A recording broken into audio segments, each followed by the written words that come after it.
Salam jumpa dengan saudara sekalian, Bapak Ibu yang dikasihi Tuhan, berkah dalam. Selamat, hari ini kita merayakan Hari Raya Pentakosta di mana Roh Allah turun atas para rasul dan kita harapkan juga turun bagi kami semua dan juga semua umat manusia. Saya senang dengan saksofon karena saksofon ini berbeda dengan alat-alat musik yang lain. Alat musik yang lain kalau dipukul baru bunyi, kalau digesek baru bunyi, atau kalau dia dipetik baru bunyi. Tapi saksofon ini gambaran seperti kita semua. Kita diciptakan oleh Tuhan dengan nafasnya. Dengan tiupan nafas, maka saksofon ini baru mengeluarkan keindahannya. Dan hari ini kita diingatkan oleh Injil bahwa para rasul pun dihembusi oleh Yesus supaya dia menerima Roh Allah yang kudus, sehingga dia berkuasa untuk mengampuni orang-orang yang berdosa. Maka marilah kita sadari bahwa Roh Allah sesungguhnya menghembusi kita dalam setiap nafas kehidupan kita. Saya akan meniupnya supaya mengeluarkan bunyinya.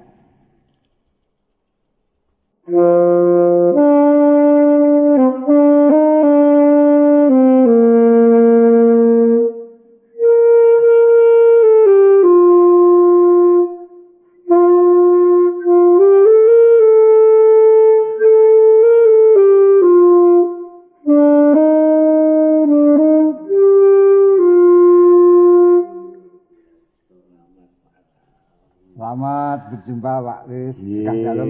Berkah dalam Romo. Luar biasa nih lagunya tadi. Saya pernah dengar itu lagunya, walaupun baru intro tadi Romo ya. Kelihatannya lagunya judulnya Indah Rencanamu. Iya. Leres Romo nggih. Nah, indah rencana Tuhan. Indah rencanamu Tuhan nggih, leres Romo. Nah, sekarang ini kan dalam situasi yang penuh keprihatinan. Karena orang banyak yang sampai meninggal baik di Indonesia maupun di luar negeri Romo. Nah ini kan apakah judul lagu tadi itu masih relevan ya Romo ya? Masih cocok untuk kondisi yang seperti sekarang ini Romo. Jadi kan itu karena kebetulan Romo, saya juga terima kasih. Mudah-mudahan nggak mengganggu waktu lama Romo untuk bermain. Senang. Ini kan karena banyak teman yang menanyakan lewat saya itu kalau saya rangkum itu banyak sekali yang ditanyakan, tapi mungkin sebelumnya saya mohon izin diperkenalkan. Oh, saudara sekalian, ini Pak Kris, seorang umat dari paroki kami yang penuh dengan Roh Kudus. Amin, Romo, amin. Dan beliau sangat aktif untuk memberikan semangat, motivasi, terutama untuk anak-anak muda.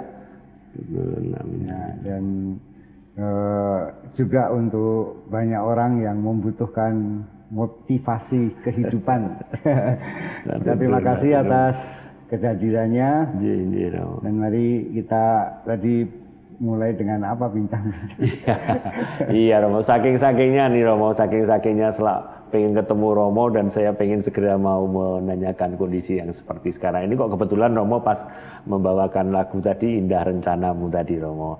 Indah rencana Tuhan ini apakah masih relevan ya Romo ya dengan kondisi yang seperti sekarang ini, di mana banyak dari teman-teman, keluarga dan juga tetangga juga di gereja sendiri banyak yang menanyakan dengan saya, menanyakan pada saya. Dan dari banyak pertanyaan itu ada lebih dari 500 pertanyaan Romo. Tapi saya rangkum sekarang ini dalam 4 pertanyaan saja. Mudah-mudahan dalam waktu obrolan singkat ini mudah-mudahan bisa terjawab ya pertanyaan-pertanyaan tadi. Mungkin ada yang tanya, mungkin ada yang sifatnya klarifikasi. Saya yakin Romo. Jadi pertanyaannya yang apa aja itu? Yang pertama ini Romo, yang pertama ini kan pandemi COVID-19 ini Romo. Ini apakah kutukan ataukah berkat? Karena banyak orang menganggap, wah saya sengsara ini kayak kutukan. Tapi ada beberapa orang yang menganggap bahwa kalau menurut saya kok ada berkatnya juga. Nah, pandangan Romo selaku imam Katolik mengenai berkat atau kutukan atas COVID-19 ini bagaimana, Romo? Jadi singkatnya tidak berkat dan tidak kutuk. Iya. Ya, kenapa gitu? Karena Tuhan tidak pernah mengutuk. Meskipun banyak yang bertanya ini dosa siapa, apakah Tuhan menghukum, apakah Tuhan marah. Karena kutukan terjadi ketika manusia jatuh dalam dosa sejak Adam dan Hawa. Situasi surga itu hilang. Ya, sehingga Adam dan Hawa terusir dari Taman Firdaus dan dia mulai hidup dengan susah payah. Yang tadinya senang, lebih banyak senangnya dulu ya, Romo. Ya, bukan hanya senang tapi hidup dalam kelimpahan. Harmoni agung istilahnya, Wah, harmoni agung. Ya, dan dosa Adam itulah dan bersama Hawa itu yang kemudian membuat kehendak Tuhan yang menciptakan manusia untuk mulia dan bahagia dan abadi itu menjadi hilang. Manusia mulai susah payah hidup. Maka inilah ketidaknyamanan segala penderitaan ini terjadi bukan karena kutukan tapi karena dosa. Dosa yang menimbulkan kutukan. Mungkin juga termasuk adanya pandemi saat ini gitu. Ya, dimulai dari ulah manusia ya itu. Ya, dan dosa kemudian dosa seperti gunung es yang terus bertambah besar. Ya, seperti bola es. Ya. Itu akhirnya banyak penderitaan. Ya. Nah ini apakah ini kutukan?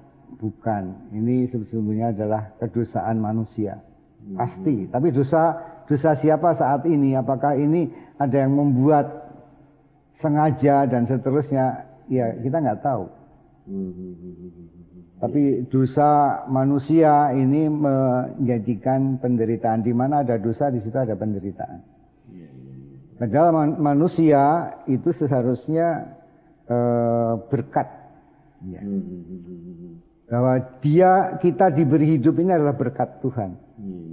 Ya, ini berkat Tuhan bahwa kita diberi hidup, diberi kesempatan di dunia ini adalah karena Tuhan memberkati kehidupan kita. Nah, kalau kita lihat seperti yang dikatakan dalam Mazmur 8 itu sangat menarik. Ya. Dikatakan Mazmur 8 ayat 3, jika aku melihat langitmu buatan jarimu dan bintang-bintang yang kau tempatkan, apakah manusia sehingga engkau mengingatnya? Apakah manusia sehingga engkau mengindahkannya? Dan, namun engkau telah membuatnya hampir sama seperti Allah dan telah memahkotainya dengan kemuliaan dan hormat. Jadi pada mulanya citra manusia itu luar biasa. Sudah dikaruniai luar biasa. Ya, dia hampir sama seperti Allah dan dimahkotai dengan hormat dan kemuliaan. Engkau membuat dia berkuasa atas buatan tanganmu. Segalanya telah kau letakkan di bawah kakinya. Jadi luar biasa, sudah diberi kehormatan hampir secitra dengan manusia, dia tidak usah membuat citra diri. Dan diberi kuasa atas semua buatan tangannya. Maka manusia yang begitu terhormat, ya, ini kalau berbuat dosa maka mengakibatkan juga penderitaan yang besar juga. Ya. Jadi manusia bertanggung jawab sebetulnya terhadap semua yang diletakkan di bawah kakinya, yaitu segala ciptaan-ciptaan yang lain. Yang sudah dipercayakan kepada manusia tadi ya, ya. Harusnya bertanggung jawab tentang apa yang sudah dipercayakan pada kalau manusia. Dia lalai tanggung jawabnya dan dia jatuh dalam dosa, inilah kemudian yang menjadikan penderitaan. Nah ini yang saya katakan inilah berkat gitu. Ya, hidup bahwa kita diciptakan oleh Tuhan itu adalah sudah berkat tersendiri. Ya. Nah, bahwa pandemi COVID ini sekarang banyak menyengsarakan orang, ini kalau tadi tidak kutukan atau peringatan atau apa gitu, peringatan keras dari Tuhan atau itu sendiri? Sebetulnya wabah ini sudah berkali-kali terjadi. Gitu.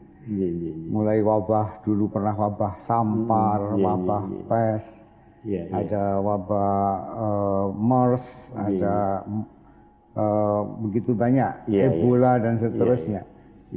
Dan sekarang pandemi ini, COVID ini luar biasa karena ini seluruh dunia. Cepat sekali juga ya. Seluruh dunia. Seluruh dunia dan dan betapa kita menyadari sekali bahwa kita manusia nggak berdaya. Manusia tidak berdaya. Ringkih gitu kan. Kekuatan apa manusia untuk melawan pandemi ini? Tidak bisa dengan kekuatan senjata, tidak bisa dengan kekuatan ekonomi, tidak bisa dengan kekuatan yang berasal dari kemampuan yang disombongkan oleh manusia. Iya, Romo. Nah, ini sayangnya juga, ini kan banyak orang-orang beriman juga, Romo ya. Orang beriman juga banyak yang meninggal itu.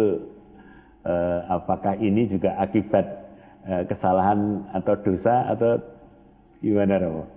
Jadi banyak imam-imam yang meninggal juga, Romo.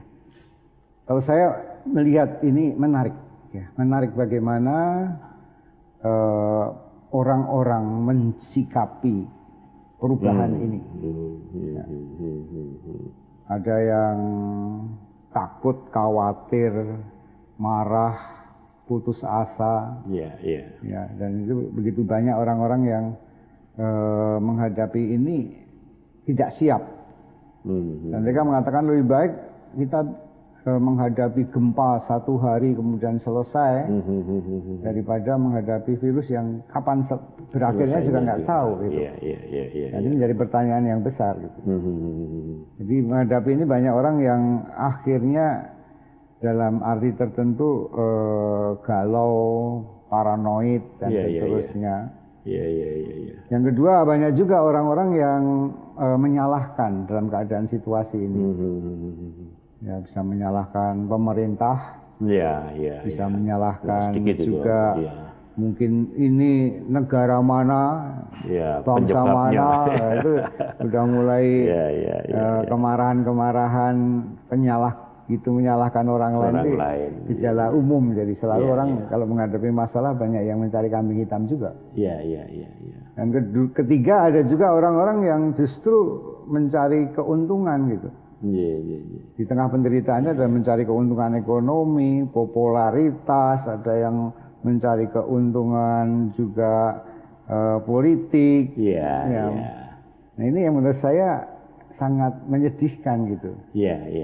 Ya, kalau dalam keadaan situasi seperti ini orang mencari keuntungan, dia menari di atas penderitaan orang lain. Itu bukan berkah ya, Romo ya. Wah, itulah yang akan mendatangkan kutukan. Malah mendatangkan kutukan. Ya, ini menarik sekali karena Romo tadi memang saya kira itu. Dan masih ada juga, Mas.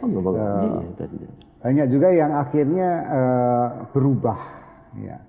Yang tadinya cuek kemudian mulai solider terhadap tetangga, ya kan, itu solider kepada orang-orang miskin, yang tidak mampu lagi diberi sumbangan sembako, ada juga. Nah, ini menarik gitu bahwa banyak orang yang tergerak hatinya untuk menjadi relawan, ya, untuk juga terutama dokter-dokter.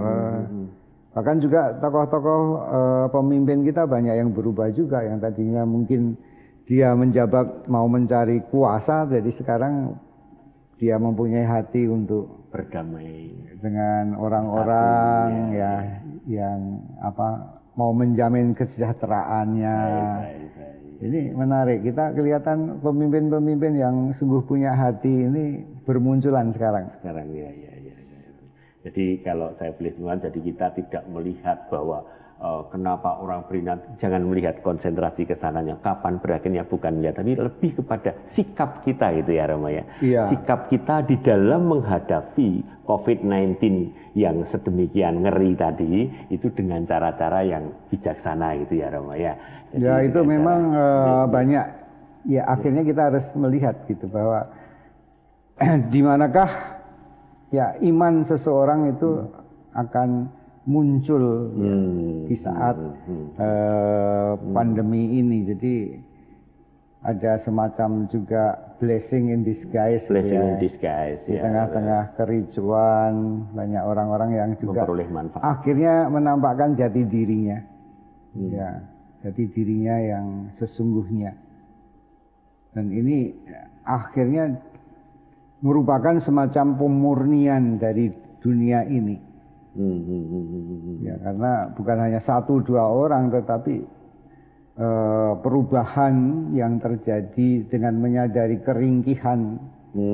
Ya, virus ini luar biasa, barang kecil tidak kelihatan, tapi efeknya mendunia dan Betul. melampaui segala Iya. bidang. Iya, apapun sampai teknologi yang sampai modern apapun juga ternyata nggak kuasa juga Romo ya menghadapi virus yang satu ini ya Romo ya. Ya, kesimpulan saya dunia ini sedang diperbaharui. Diperbaharui menuju yang lebih baik tentunya ya. Tentunya Romo, ya. ya. Tentunya menuju yang lebih baik mungkin. Untuk kembali kepada kehendak dan maksud Tuhan kita diciptakan. Saya kembali kepada kehendak Tuhan Maksudkan, menciptakan, ya. menciptakan alam.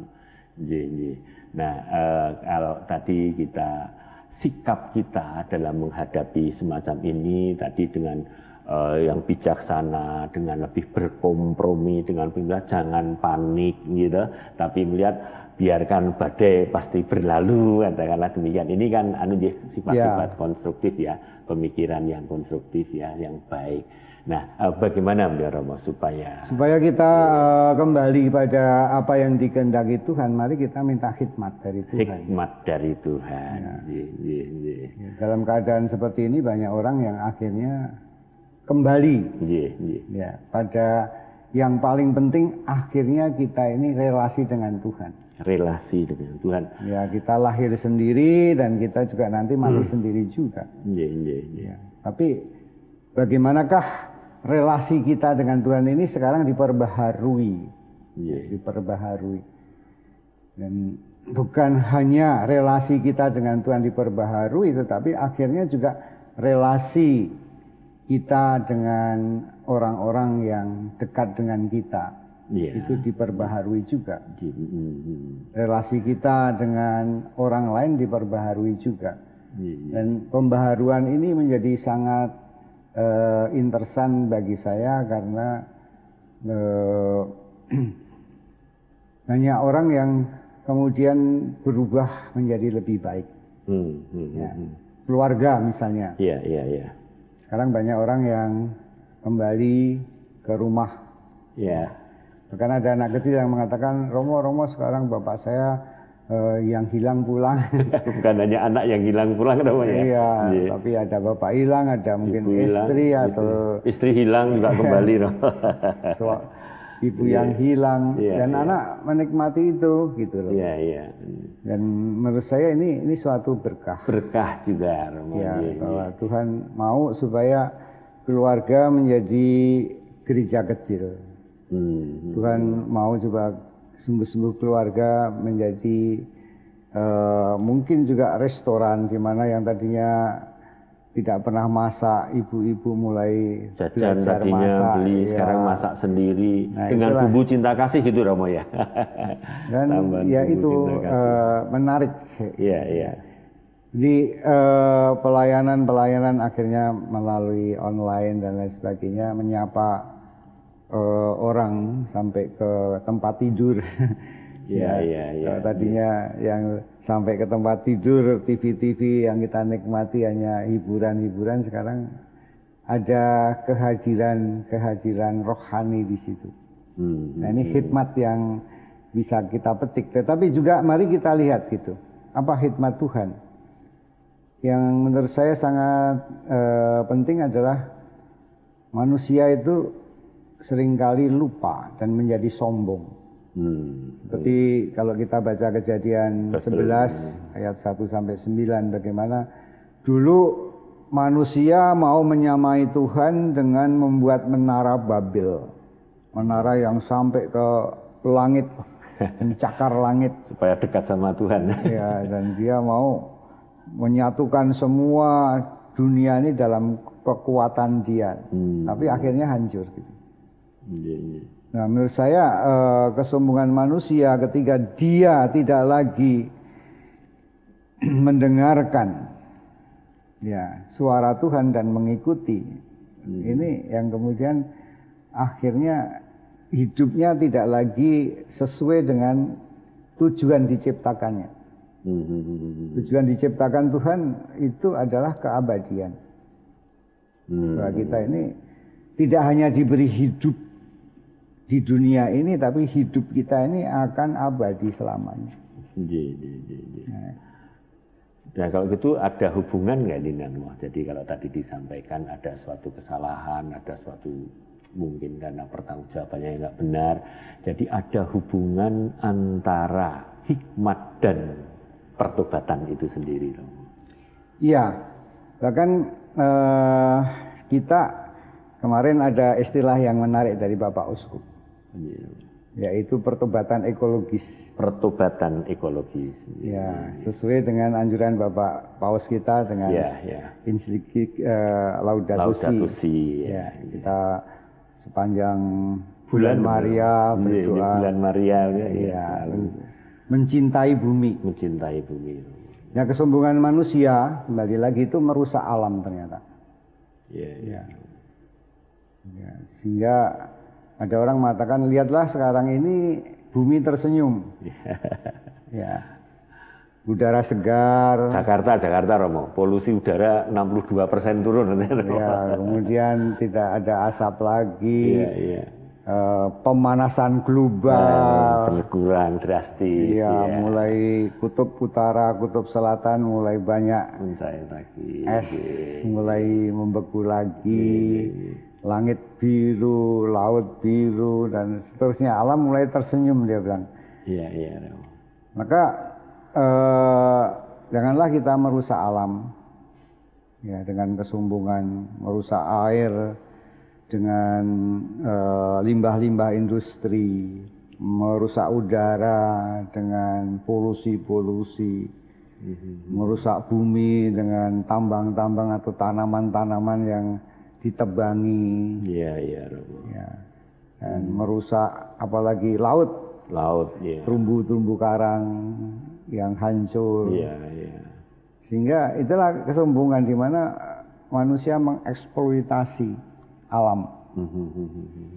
Maka pertobatan ekologi itu berarti kita mencintai. Ini sudah diberikan pada kita oleh Tuhan. Ya, semua diletakkan di bawah kaki kita. Dan bagaimana ini kita pelihara, bagaimana kita menyelamatkan air, menyelamatkan udara dan seterusnya, termasuk menyelamatkan bumi. Supaya nanti bisa menjadi warisan kita untuk kehidupan berikutnya.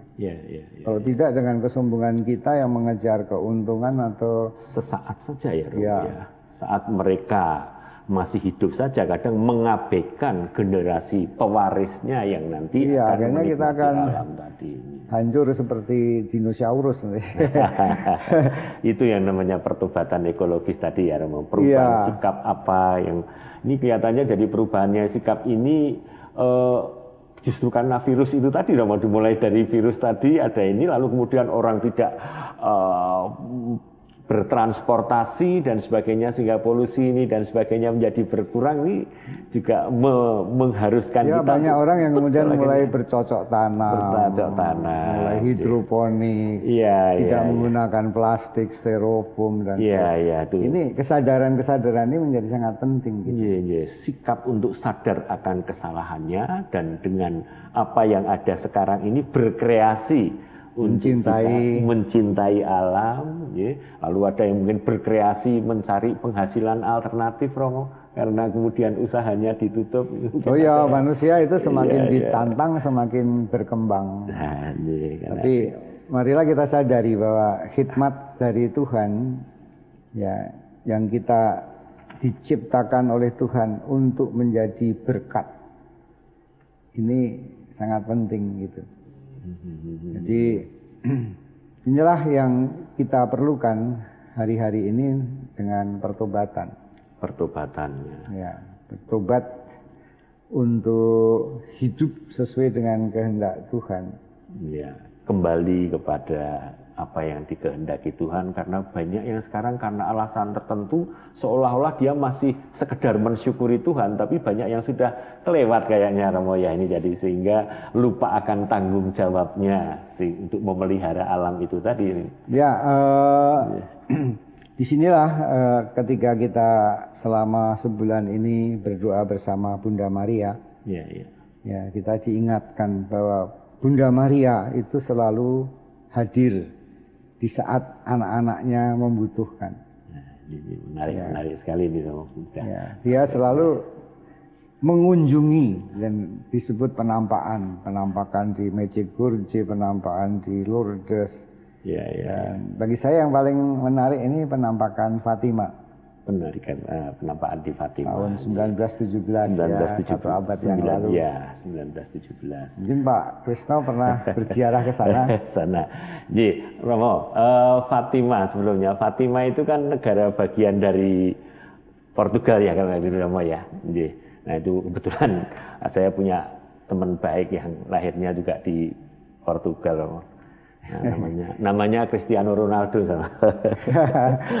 sama-sama Chris ya. Betul sekali, sama-sama Chrisnya. Jadi itu teman baik saya, Cristiano Ronaldo. Cuman dia pemain terbaik di dunia, saya pemain sepak terjang yang nggak tahu cenderungannya. Kalau saudara itu berarti satu udara. Saudara. Ya, kan kemudian juga. Jadi, tahun berapa Pak Krisno pernah ke Fatima? Belum lama, Romo. Jadi pas 1 tahun sebelum peringatan itu, jadi 2016 kemarin, saya sempat ke Fatima, dan kemudian saya sempat juga ke. Jadi apa yang khidmatnya? Ya, waktu itu karena lebih banyak antara doa dan namanya juga apa itu, sambil ziarah, sambil syarek, Romo ya. Siarah sambil rekreasi, ya ada siarahnya, ada rekreasinya. Saya cerita dulu yang rekreasinya dulu, Romo. Jadi saya ke tempat waktu itu ke Francisco, tempat tinggalnya Francisco, dan menarik, sangat sederhana.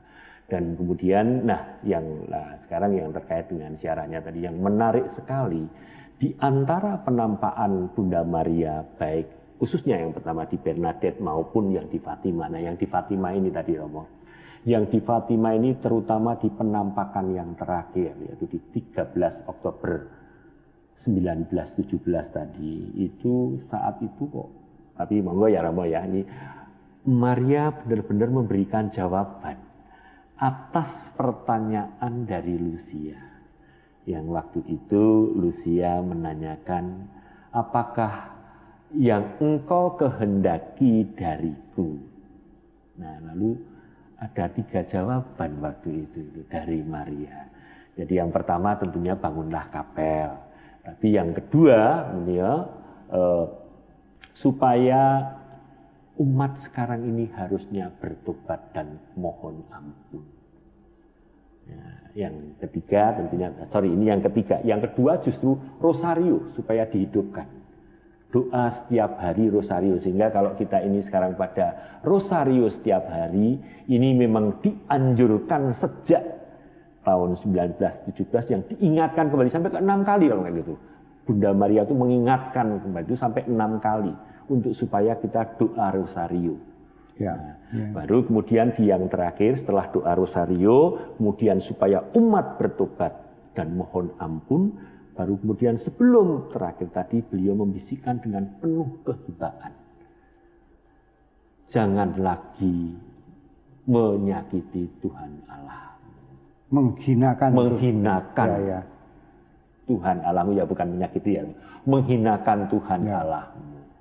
Nah ini kan sesuatu yang pesan yang sungguh pesan sangat penting yang waktu itu kalau nggak keliru dihadiri oleh lebih dari antara 70 sampai 100 ribu waktu itu Romo di lapangan waktu, dan mereka sangat kaget karena tadinya padahal yang datang bukan hanya orang Katolik. Bukan hanya orang Katolik Romo, ya, bukan hanya orang Katolik, banyak orang-orang yang tidak beragama, bahkan ateis atau mungkin yang tapi mengapa gitu? Mengapa orang perlu bertobat? Nah, ini yang menarik. Nah ini mengapa orang perlu bertobat, itulah yang saya ingin tanyakan sama Romo.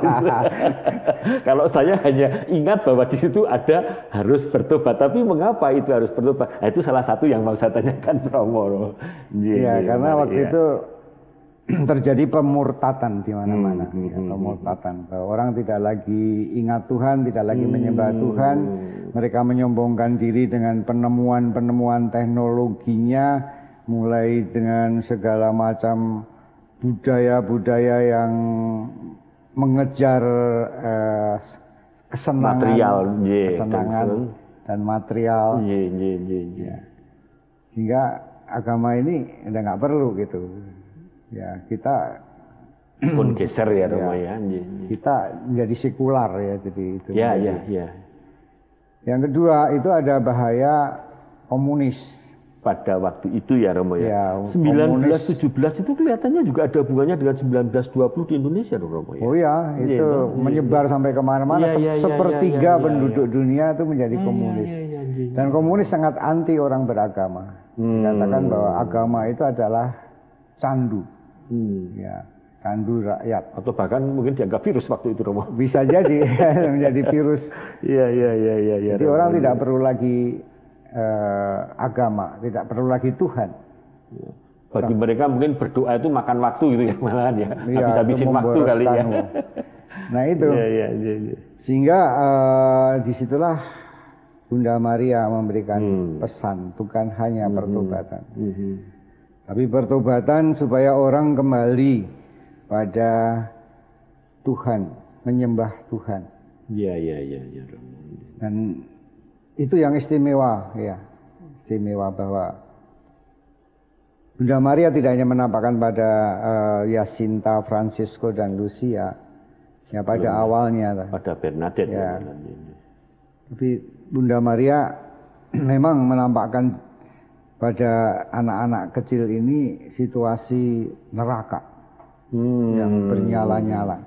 Iya. Sebelumnya ya benar-benar. Jadi itu memperingatkan kalau ini perlu pertobatan. Kalau tidak manusia itu kan hancur. Iya. Ya, yang kedua luar biasa karena 70.000 orang, Bunda Maria mengatakan semua orang yang sakit yang datang akan sembuh. Mujizat sembuh. Betul.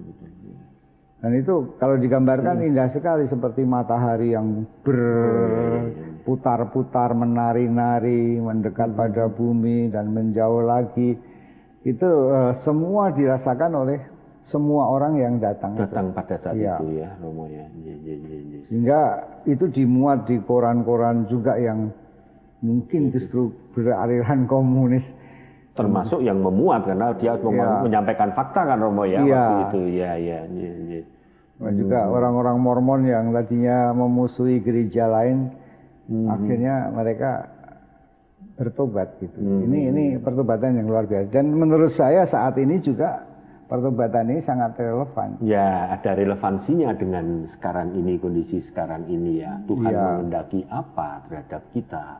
Dan kemudian merefleksikan tadi Romo, penampakan Bunda Maria ini apa yang perlu kita lakukan. Tadi juga Romo katanya juga kesempatan yang baik juga untuk mendoakan orang-orang yang masih dalam api penyucian atau bagaimana? Ya, Bunda Maria berpesan demikian, setiap kali kamu berdoa rosario, ucapkanlah setelah 10 salam Maria. Ya Yesus yang baik, ampunilah dosa-dosa kami, selamatkanlah kami dari api neraka, dan hantarkanlah jiwa-jiwa ke surga. teristimewa jiwa-jiwa yang sangat membutuhkan kerahiman. Ini kan kadang kalau nggak hati-hati kadang hafalan ya tadi yang tadi lu Romo, ini yang persis sekali ya. Ya. Hantarkanlah jiwa-jiwa Ya. ke dalam surga yang memerlukan sekalian. Jadi bertobatan, ya.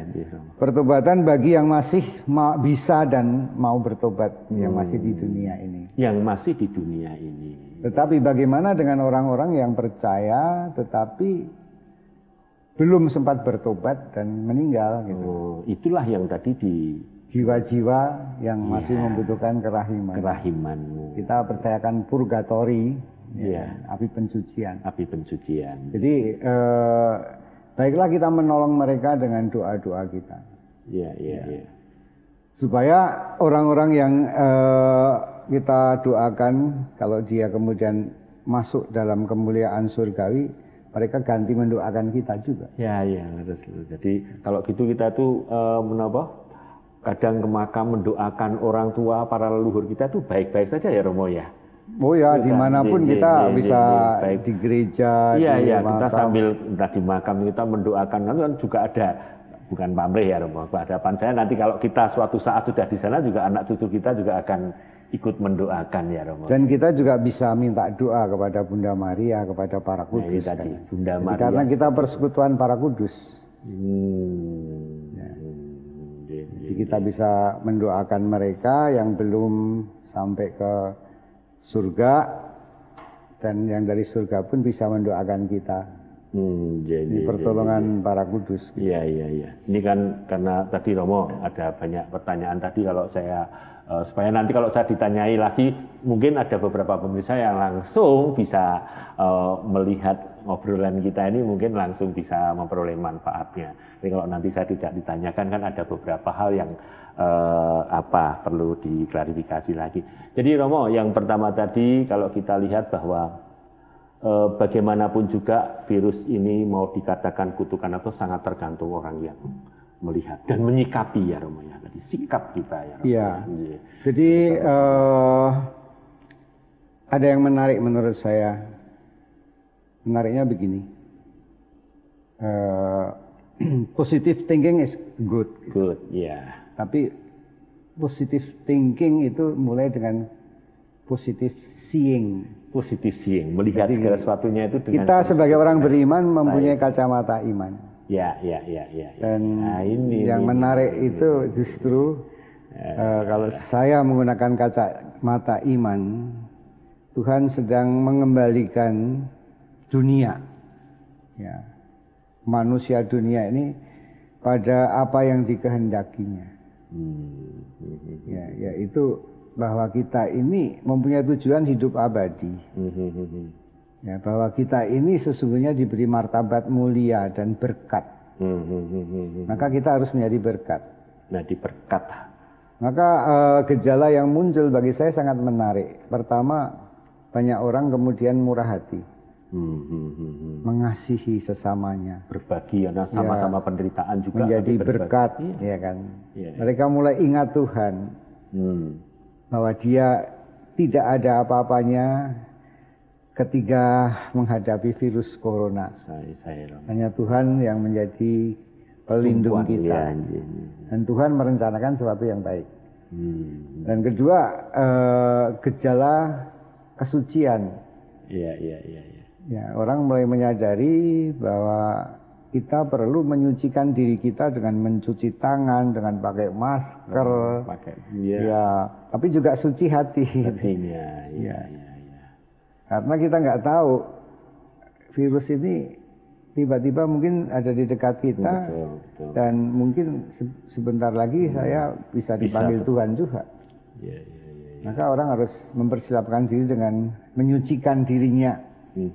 Dan menyucikan dirinya berarti jangan mengambil keuntungan di tengah penderitaan. Itu nggak berkah kalau tadi ya. Tapi bagaimana kita menyucikan tangan secara fisik kita, dan tadi menarik hati juga Romo ya. Menyucikan hati Romo. Jadi marilah kita mohon ampun dan saling mengampuni. Kita bertemu dalam keluarga, berkumpul bukan untuk saling bertengkar, bukan untuk saling menyakiti, tapi untuk saling mengampuni dan saling menyembuhkan. Ya, dengan demikian ya karya Tuhan yang tadi dikatakan indah rencanamu itu ya memang benar-benar bisa indah. Jangan kita hanya panik saja atau mungkin malah menyalahkan orang lain, bersifat legowo apapun yang terjadi itu ya Romo ya. Dan kemudian mengambil tindakan yang konstruktif. Kalau ada pemerintah ya kita dukung program pemerintah. Kalau kita misalnya dalam beberapa hal yang terkait dengan anjuran untuk menghormati juga para relawan yang sudah berkorban, Romo banyak toh para tapi relawan. Yang paling penting relasi kita dengan Tuhan supaya kita bertobat sungguh-sungguh. Bertobat sungguh-sungguh. Kita mohon kebetulan hari ini Roh Kudus hadir di tengah-tengah kita hari ini ya Romo ya, pas dan sekaligus penutupan Bunda Maria. Sehingga mari kita bersama mohon doa pada Bunda Maria dan kita meneruskan pesan Bunda Maria kepada dunia. Pesan Bunda Maria kepada dunia. Bukan hanya untuk diri kita, untuk bertobat, untuk berdoa bagi orang-orang yang berdosa, untuk berdoa untuk orang-orang yang sudah meninggal tapi tidak sempat bertobat. Ini menjadi suatu pembaharuan mungkin yang kita sebut sebagai pemurnian, katarsis. Ini menarik. Sehingga tadi kita diajak untuk mari kita kembali pada rencana Tuhan yang indah.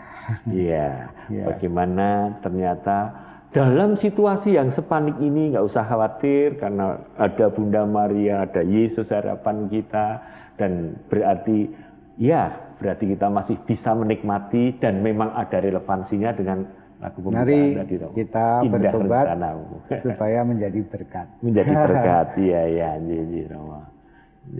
kita berdoa sedikit sebelum kita menyanyi meneruskan lagu tadi. Dalam nama Bapa, Putra dan Roh Kudus. Amin.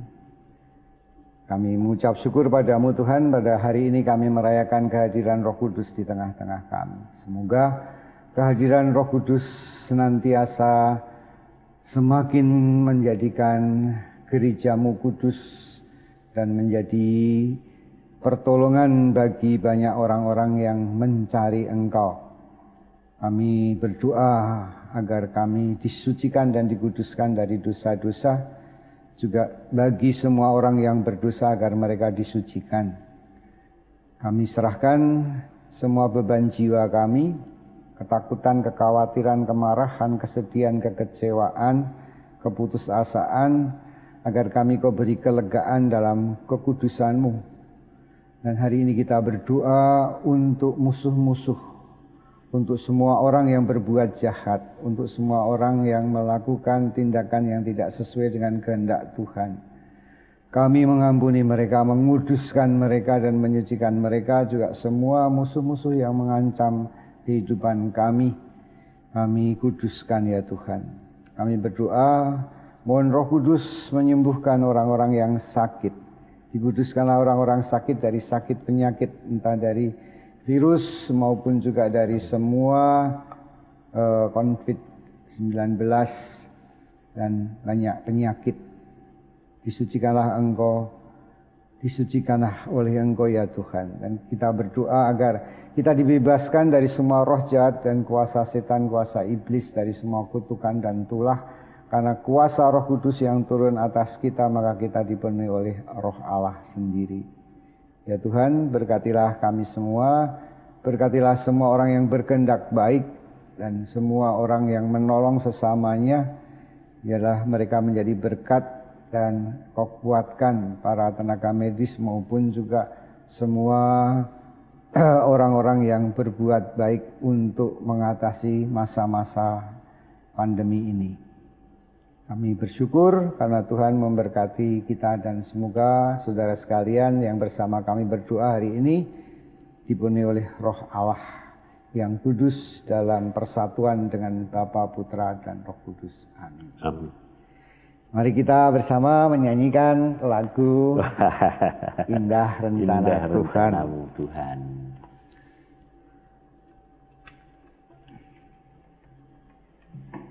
Apa nih? C atau Q? G. G.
Indah rencanamu, tapi ku mengerti sekarang. Kau tolong hidupku, kini ku melihat dan ku merasakan indah rencanamu. Matur nuwun Romo, luar biasa, berkah dalam Romo, tentu sangat bermanfaat sekali buat teman-teman saya nantinya. Terima kasih. Buat saya sendiri juga Romo. Ada semua Bapak Ibu yang ada di rumah, semoga berkat Tuhan melimpah di dalam keluarga Bapak Ibu, dan semoga kita tetap setia kepada Allah seperti Bunda Maria mengajarkan kepada kita untuk setia kepada Allah dengan bertobat dan menjadi berkat, dan terutama berdoa untuk mereka yang membutuhkannya. Tuhan memberkati.